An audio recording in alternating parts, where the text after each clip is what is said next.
इंजरा पिंजरा रे.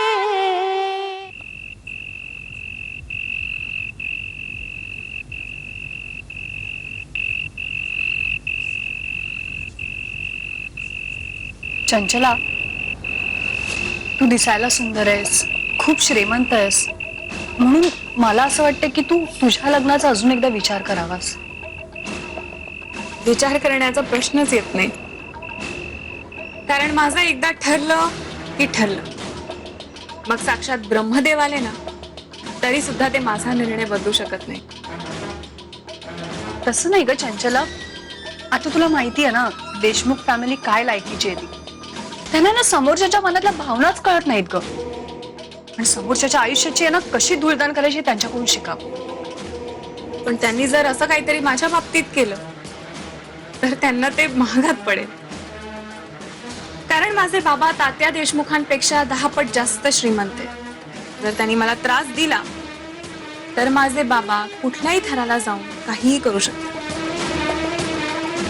आपल्याला असं नेहमीच वाटतं ग की आई बाबा आयुष्यभर आपल्या सोबत असतील, पण आता माझंच उदाहरण घे ना. आज मला त्यांची एवढी गरज आहे पण ते माझ्या सोबत नाहीयेत. पण माझ्या बाबतीत असं काहीही होणार नाही.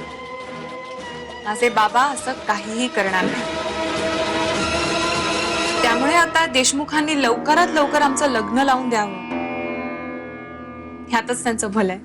अगं पण चंचला, तुला गजाशी लग्न का करायचंय? कारण मला मूल हवंय, आई व्हायचंय मला. अगं मला लहान मुलं खूप आवडतात, आणि एकदा का मी आई झाले ना की मग मी आणि माझं बाळ.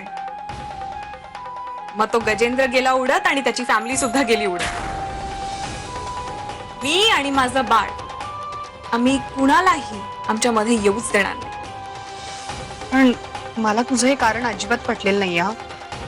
दुसरं पण एक कारण आहे. गजेंद्रनी त्याच्या भावाच्या सांगण्यावरनं मला ताटकळत ठेवलं होतं. मला पण आता जरा बघायचंय की असा कसला माज आहे त्या वीरला, त्याच्या बुद्धीचा की त्याच्या सुंदर दिसण्याचा.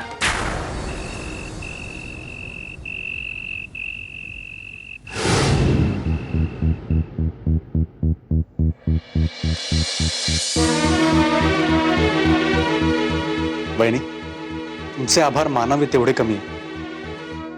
तुमच्यामुळे, फक्त तुमच्यामुळे आज माझी सुपी मला परत भेटली, माझ्याशी पूर्वीसारखी बोलली. भाऊजी, तुम्हाला सुपी मिळाली याच्यापेक्षा दुसरी महत्वाची गोष्ट आहे का? आहे ना. तुमच्यामुळे तात्यांचं खरं रूप आज माझ्या पुढे आलं. ते जर का झालं नसतं ना बहिणी, तर नकळत सुपीचा बळी गेला असं माझ्याकडून. मग मी स्वतःला कधीच माफ नसतं करू शकलो. भाऊजी, हे बघा, या सगळ्यात स्वतःला दोष देण्याची गरज नाहीये. तुम्हाला फसवण्यात आलं होतं. आपण एक काम करू, आपण उद्या सुपीला भेटायला जाऊ. हा, सुपीला भेटायला जाऊ? हा चालेल, पण दादाला सांगायचं का आपण? नाही, नको नको भाऊजी, म्हणजे उगाच नको त्यांना त्रास द्यायला. एक तर ते आधीच खूप कामात असतात. तुमचं म्हणणं पटतंय मला, पण म्हणजे कसं आहे की वीर दादा सोबत या फक्त कल्पनेनेच बरं वाटतं. हो भाऊजी, पण कसं आहे ना, विचार करण्यासाठी किंवा निर्णय घेण्यासाठी आपण समर्थ आहोतच की. एकदा त्यांना कामातून मोकळं होऊ द्या ना, मग ते आहेतच आपल्या बरोबर. पण उठसूट सल्ले विचारण्यासाठी नको, उगाच त्रास होतो त्यांना. ठीक आहे, म्हणजे गडबड झाली तर? काहीही होणार नाही भाऊजी, काहीही होणार नाही. आणि तसंही इतके दिवसाचा अनुभव आपल्या पाठीशी. आपण जाऊयात उद्या सुपीला भेटायला. जाऊया, पण तात्याने तो नारकर सोडला ना माझ्या मागे सावलीसारखा. मग घाबरण्याचं काय कारण आहे भाऊजी? हे बघा, दिवसातून एखादी वेळ अशी असते जेव्हा सावली नाहीशी होते. नारकर काय चीज आहे? म्हणजे नारकरला आपण टांग द्यायची, नारकरच्या नानाची टांग.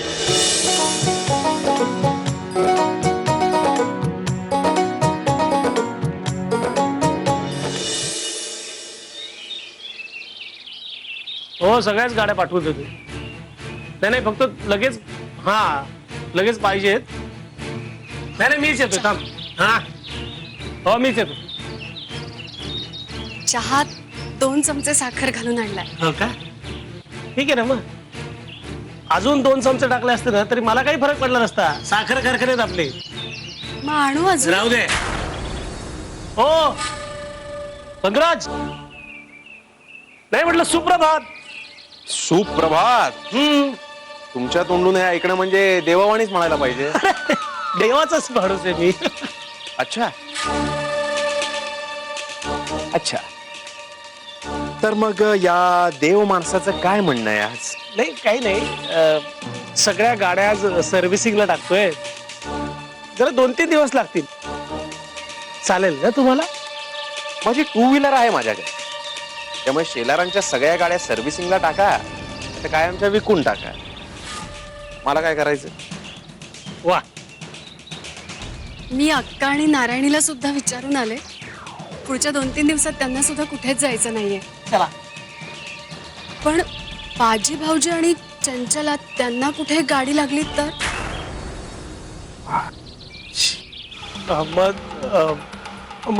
मागवून घेऊ ना आपण. हा नागनाथ म्हणतो ते बरोबर आहे.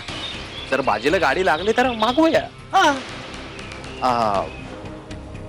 मग तुम्ही सगळ्या गाड्या सर्व्हिसिंगला टाका. जशी आज्ञा. मी येऊ? अरे हो हो या.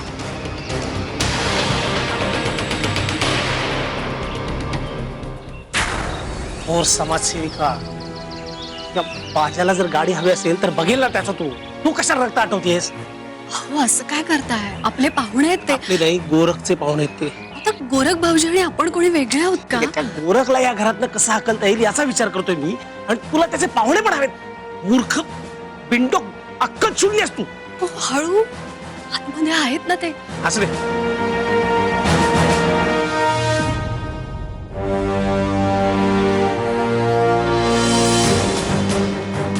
आहे देवा, तू अक्कल वाढत असतोस तेव्हा या बायका गेलेल्या कुठं असतात रे? ए पुढच्या जन्मी सुद्धा हीच बायको मला मिळणार असेल ना तर जरा मॉडिफाय करून पाठव बाबा. जय हो.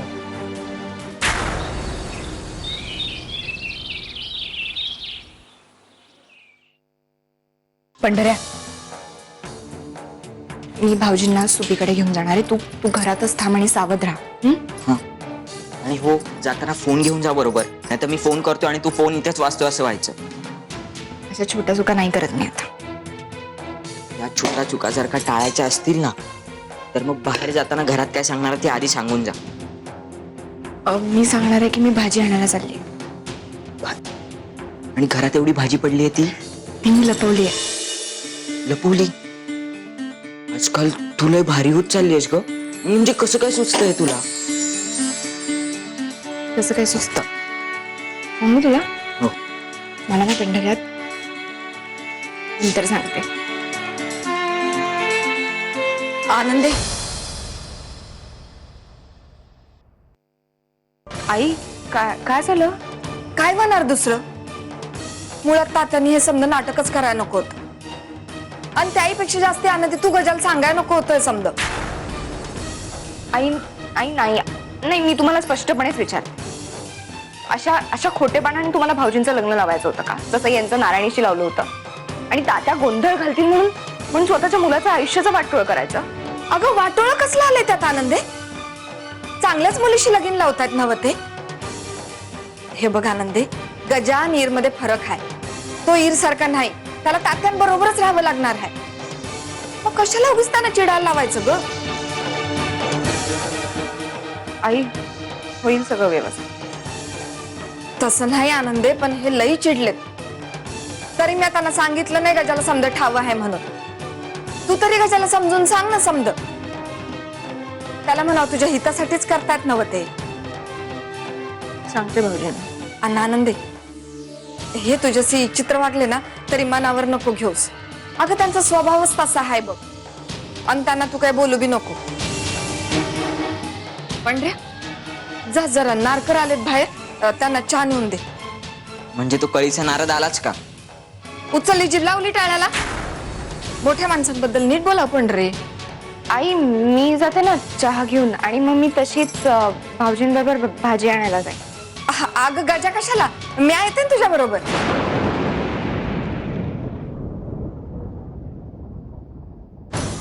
नाही नको. तुम्ही दोघी एकत्र जाऊ नका, नाहीतर काय होईल की मी एकटा राहिलो ना स्वयंपाकघरात, मग काय करायचं मला सुचत नाही आणि मग तात्या ओरडत बसतात ना म्हणून. आणि हा आई तात्यांना तुम्हीच सांभाळू शकता इथे. बरं मग जा तू एकटीच. ती एकटी कशी काय जाणार, म्हणजे तिला एवढी आठवड्याची भाजी झेपणार नाही हो. अरे मग तू जा की बरोबर. नाही नको, मी लहान आहे, मला ते खूप जड जाईल. अरे पण घरामध्ये बाई माणूस नसले तर तात्यालाही कटकट करतील.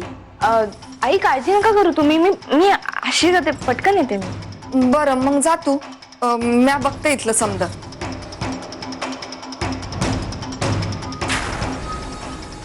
भाऊजींना तयार होऊन यायला सांग, कळलं? हा.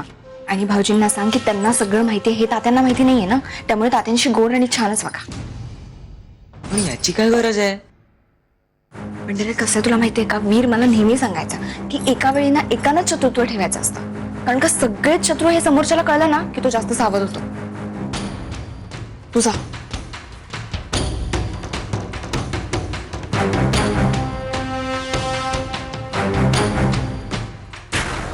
त्यांना तर आता माझ्या वागण्याची चुणूक मिळालेली आहे आणि नंतरच त्यांनी होकार दिलाय. आता होकार दिलाय, पण ह्या सगळ्या तुझ्या गोष्टी बघितल्यानंतर नकार सुद्धा देऊ शकतात. आता जर त्या लोकांनी नकार दिला ना तर आयुष्यातून उठतील ते. पिंजरा